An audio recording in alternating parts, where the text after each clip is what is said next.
ಬೆಂಗಳೂರಲ್ಲಿ ಇವಾಗಿರೋ ಚಳಿ ಚಳಿ ವೆದರ್ಗೆ ಈ ಖಾರವಾದ ಚಿಕನ್ ಸಾರ್ ಮಾಡ್ಕೊಂಡು ಬಿಸಿ ಬಿಸಿ ಅನ್ನ ಚಪಾತಿ ದೋಸೆ ಅಥವಾ ಆಪಂ ಜೊತೆ ಸರ್ವ್ ಮಾಡ್ಕೊಂಡು ತಿಂತಾ ಇದ್ರೆ ಸ್ವರ್ಗ ಗುರು. ಬೆಸ್ಟ್ ಪಾರ್ಟ್ ಏನಂದ್ರೆ ಇದೇ ಸೇಮ್ ರೆಸಿಪಿಯಲ್ಲಿ ನೀವು ಬಾಯ್ಲ್ಡ್ ಎಗ್, ಮಶ್ರೂಮ್, ಪನೀರ್ ಯಾವ್ದು ಬೇಕಾದ್ರೂ ಯೂಸ್ ಮಾಡಬಹುದು. ಸೊ ಬನ್ನಿ ಮಾಡೋಣ.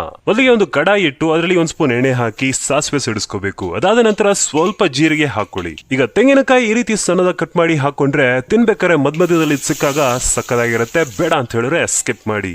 ನಾನಲ್ಲಿ ಒಂದು 1/4 kg ಚಿಕನ್ ಯೂಸ್ ಮಾಡ್ತೀನಿ. ಸೊ ಅದಕ್ಕೆ ಒಂದು 3 ಈರುಳ್ಳಿ ಈ ರೀತಿ ನೈಸ್ ಆಗಿ ಸ್ಲೈಸ್ ಮಾಡಿ ಹಾಕೊಂಡು ಜೊತೆಗೆ ಒಂದ್ ಸ್ವಲ್ಪ ಸಾಂಬಾರ್ ಈರುಳ್ಳಿಯನ್ನು ಸೇರಿಸಿ ಫ್ರೈ ಮಾಡ್ಕೊಳ್ಳಿ.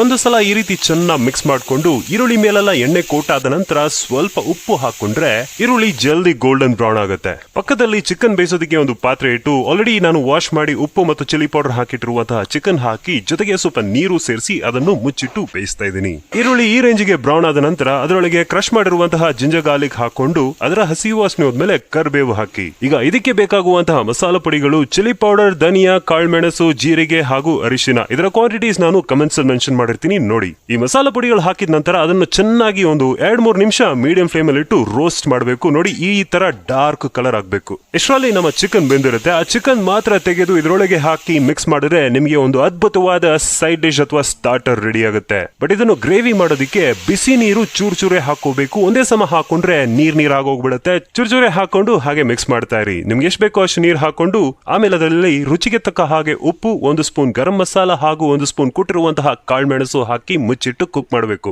ಬಾಯ್ಲ್ಡ್ ಎಗ್, ಪನೀರ್, ಮಶ್ರೂಮ್ ಯಾವ್ದಾದ್ರು ಯೂಸ್ ಮಾಡೋದಾದ್ರೆ ಈ ಹಂತದಲ್ಲಿ ಹಾಕಿ ಮುಚ್ಚಿಟ್ರೆ ರೆಡಿ ಗುರು. ಬಿಸಿಯಾಗಿ ಸರ್ವ್ ಮಾಡಿ ಮಜಾ ಮಾಡಿ. ಇದೇ ತರ ಮತ್ತಷ್ಟು ಅದ್ಭುತ ರೆಸಿಪಿಗಳಿಗೆ ನನ್ನ ಪೇಜ್ ನ ಈಗಲೇ ಫಾಲೋ ಮಾಡಿ. Thank you.